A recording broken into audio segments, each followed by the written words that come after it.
جی ناظرین، پروگرام کے سلسلے کو مزید آگے بڑھائیں گے، اور اس وقت ہمارے ساتھ پاکستان کے شہر کراچی سے ٹیلی فون لائن پر مشہور و معروف ذاکر اہل بیت مقرر جناب قبلہ مولانا سید عمران مہدی نقوی صاحب ہمارے ساتھ ٹیلی فون لائن پر موجود ہیں، اور ہم ان سے جاننے کی کوشش کریں گے، کیونکہ سفر کا مہینہ آپ کو پتہ ہے، آمد سفر ہوتے ہی پہلی سفر جو ہے وہ لگ جاتی ہے۔ اس دن اہل حرم جو ہے وہ جو اسرائے آل محمد تھے، بتایا جاتا ہے کہ جو کربلا سے لے کے شام تک کا فاصلہ ہے، یہ زیادہ دنوں کا فاصلہ تھا، لیکن اسے مختصر دنوں میں طے کیا گیا۔ اس کی وجہ یہ تھی کہ جو قاتلان امام حسین کربلا میں موجود تھے، وہ یہ چاہتے تھے کہ جلد از جلد حاکم وقت یعنی یزید کے دربار میں پہنچیں اور اس فعل قبیح کے بدلے میں ان کو انعام اور انعام سے نوازا جائے۔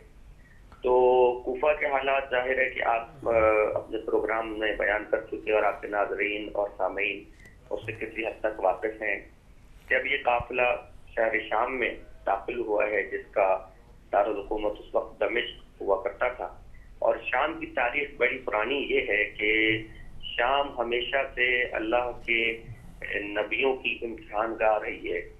یعنی حضرت دانیال کا تذکرہ ہمیں ملا کہ انہیں یہیں پر شہید کیا گیا، حضرت زکریا کے حوالے سے ہمیں ملا کہ یہیں پہ ان کو شہید کیا گیا، پھر حضرت صالح کی اونٹنی کا تذکرہ ملا تو وہ یہی سرزمین تھی، حضرت عیسیٰ کے حوالے سے ہمیں تذکرہ ملتا ہے کہ انہیں یہاں پر اذیتیں پہنچائی گئیں۔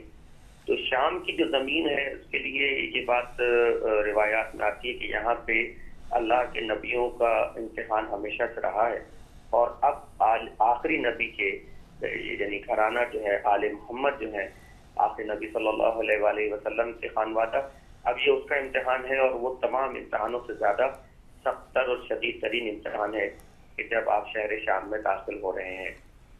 تو شہر شام جو ہے اس پر بنو امیہ کی حکومت بہت زمانوں سے چلتی آ رہی ہے، یعنی خلیفہ ثانی کے طور سے معاویہ کی ہی حکومت تھی، اور یہی وہ شہر ہے کہ جہاں پر ممبروں سے مولا کائنات پر تبرہ کیا جاتا رہا۔ اس بات کو کوئی جھٹلا نہیں سکتا، یہ ایک حقیقت ہے، تاریخ کا سیاہ ترین باب ہے کہ امیر المومنین علیہ السلام کی ذات پر جو تبرہ کیا گیا ہے وہ اسی شہر میں کیا جاتا رہا۔ اس کی وجہ یہ تھی کہ جو حاسد ہیں مولا علی کی ذات کے، جن کے دلوں میں بغض ہے مولا علی سے، وہ ان کا ایک مرکز ہے شہر شام، اور وہاں پر لوگوں کو یہ پتہ ہی نہیں کہ علی کیا ہے، اولاد علی کیا مرتبہ رکھتی ہے۔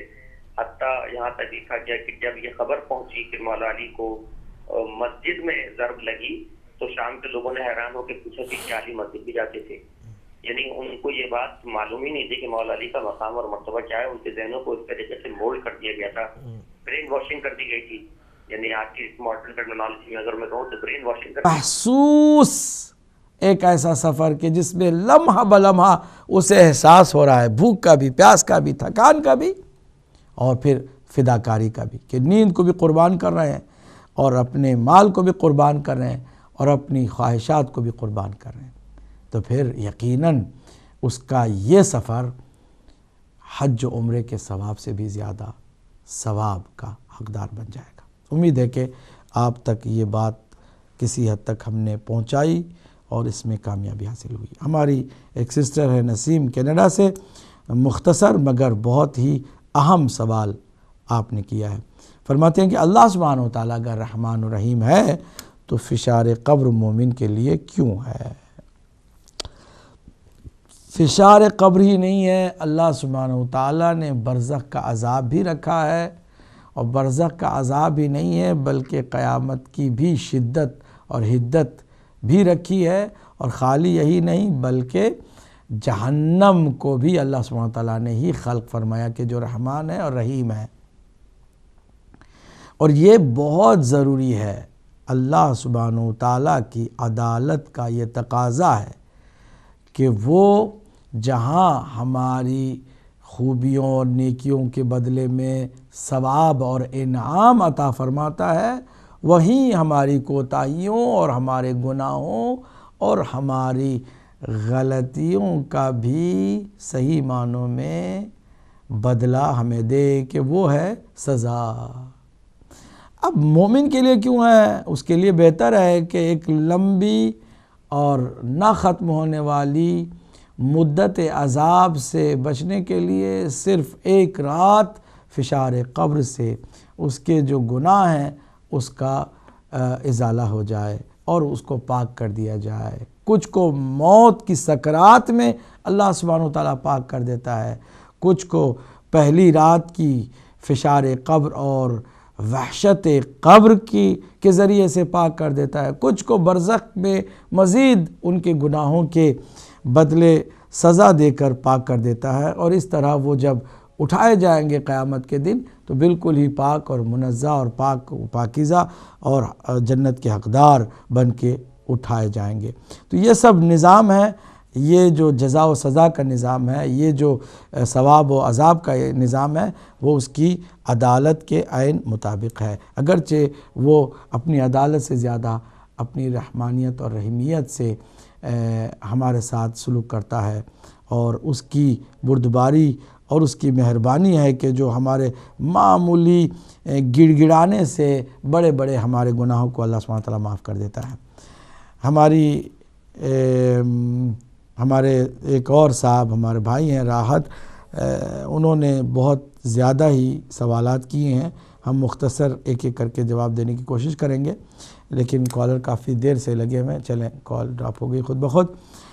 تو ان کا سوال ہے کہ سورہ کوثر ولادت سے پہلے یا جناب سیدہ سلام اللہ علیہا کی ولادت کے بعد ہے؟ یہ سورہ مکی ہے، اور اس کا شان نزول یہ ہے کہ جب حضرت ابراہیم یا حضرت عبداللہ یا جن کے نام مختلف، حضرت قاسم، حضرت رسول اکرم کے فرزند نرینہ جو تھے، ان کا جب انتقال ہو گیا تو آپ غمزدہ ضرور تھے، لیکن ایک مشرک نے، ایک دشمن رسول نے آپ کو طعنہ دیا ابتر کا کہ اب آپ کی نہ نسل نرینہ ہے، اولاد نرینہ ہے، نہ آپ کا یہ سلسلہ آگے بڑھ سکتا ہے۔ تو اللہ سبحانہ وتعالیٰ نے یہ سورہ نازل فرمایا، اور اس کے بعد سرکار دو عالم صلی اللہ علیہ وآلہ وسلم کو اللہ سبحانہ وتعالیٰ نے جناب سیدہ سلام اللہ علیہا کی شکل میں کوثر عطا فرمایا۔ تو یہ شان نزول ہے، اس شان نزول کے سیاق و سباق سے یہی پتہ چلتا ہے کہ یہ ولادت سے پہلے کا سورہ ہے جو نازل ہوا۔ کالر کو شامل کرتے ہیں۔ جی السلام علیکم ورحمۃ اللہ۔ جی وعلیکم السلام حضرت اللہ حافظ صاحب مخصوصاً سے جناب فرمائیے۔ میرا سوال یہ ہے کہ حضرت ابراہیم علیہ السلام کی اولاد سے جناب سید الانبیاء آتے ہیں، تو مورخ کیوں حضرت ابراہیم کے والد کا نام آزر لکھ کر بت تراش کہتے ہیں؟ وہ جو بت تراش تھا وہ بتوں کو بناتا تھا، ظاہر ہے وہ بت پرست بھی ہو سکتا، تو یہ ایک تو تاریخ کا نام بدلتے ہیں، دوسرا یہ کیوں اس ضد پہ اٹے ہوئے ہیں کہ حضور کی اس جو سلسلہ نسب چلا آ رہا ہے اس میں کہیں نہ کہیں معاذ اللہ بت پرستی لایا جائے؟ کیا یہ مطلب ہے کہ تاکہ ہمارے جو بزرگان گزرے ہیں چونکہ وہ بت پرستی فرماتے تھے اس لیے شامل کیا جائے؟ کیا بہت بڑی گہری سازش نہیں ہے؟ بالکل، بہت مہربانی، جزاک اللہ، بہت شکریہ، جزاک اللہ۔ ہم آگے بڑھتے ہیں۔ آپ کا ایک دوسرا سوال تھا کہ جی میں کالر کو شامل کروں۔ السلام علیکم ورحمۃ اللہ۔ وعلیکم السلام رانا صاحب، کیا حال ہے؟ ٹھیک ہے آپ؟ جی الحمدللہ، اللہ کا شکر ہے، آپ فرمائیے۔ جی الحمدللہ، اشتیاق بات لٹن سے عرض کر رہا ہوں، آپ کی خدمت میں محرم کی تعزیت بھی پیش کرتا ہوں۔ بہت شکریہ، اللہ آپ کو سلامت رکھے، آپ کو توفیق عطا فرمائے، ماشاءاللہ اللہ پاک ہدایت ٹی وی کو ترقی عطا فرمائے۔ علامہ صاحب گزارش یہ ہے کہ